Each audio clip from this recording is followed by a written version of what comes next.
వాళ్ళకి చెప్పలేదురా. బట్ ఇప్పుడు I feel very happy.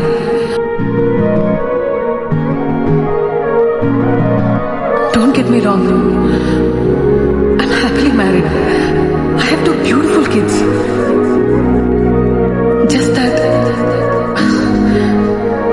నాకేదో చెప్పాలనిపించింది.